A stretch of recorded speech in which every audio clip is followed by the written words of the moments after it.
With Dead Space, the animation that we tried to go for is very realistic. When it comes down to making something scary, it's a lot more than just an animation.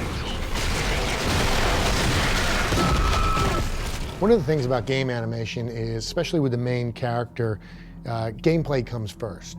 Since day one, we've gone for the thinking that it's quality over quantity.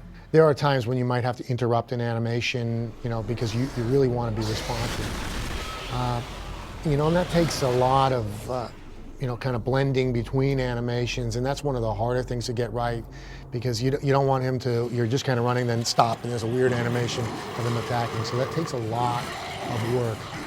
All that stuff is going to be seamless, so the necromorph is striding along. If he sees you, he's going to turn and immediately come to attack you without stopping and turning and coming to attack you. It's all about trying to make you feel like you're in the world with those creatures. Isaac has a whole new set of animations in Zero Gravity. With Isaac, we tried to figure out a way that we could mocap Zero-G. It's because it was going to be such a broad motion set. It's basically repeating his whole motion set for regular G and Zero-G, which is a daunting task. His walk, because we had to make it feel like, he had the magnetic boots on it, and he's kind of stomping around. The speeds had to be a little bit changed and slower, and everything about him, his strafing, all new animations, and the characters that go into Zero-G are the same way. We went to Vancouver and started doing our mocap, and we're like, okay, how can we do Zero-G?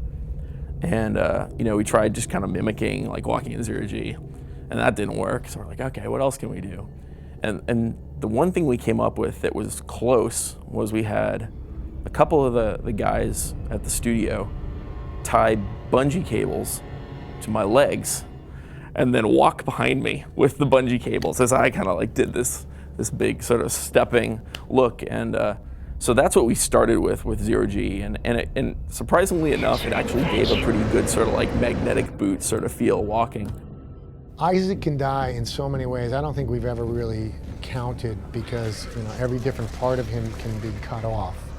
Maybe I'm just a demented person, I don't know, but I would as soon as I would see a character and I would see the blades, or I would see the spikes coming out of the guy's back, I'm thinking to myself, I can totally picture one of those spikes like going up underneath Isaac's helmet and then just tearing his face off. We figured if you're going to die in the game, let's make it as entertaining as hell.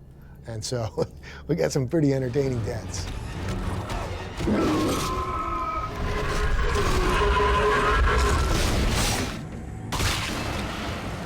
I think my favorite thing is when I am playing our game, and even though I know what's going to happen, I still get scared. And that's pretty funny if you consider that a lot of the stuff I've seen like hundreds and hundreds of times, but when I'm walking down a hallway as Isaac and I come around a corner and all of a sudden a lurker jumps on my face and is just all grabbing at me, and I almost drop the controller, that it surprises me so much. I mean, that's pretty awesome. If your own game can scare you, even if you know what's going to happen, I think that's my favorite thing, because that to me says that we've succeeded.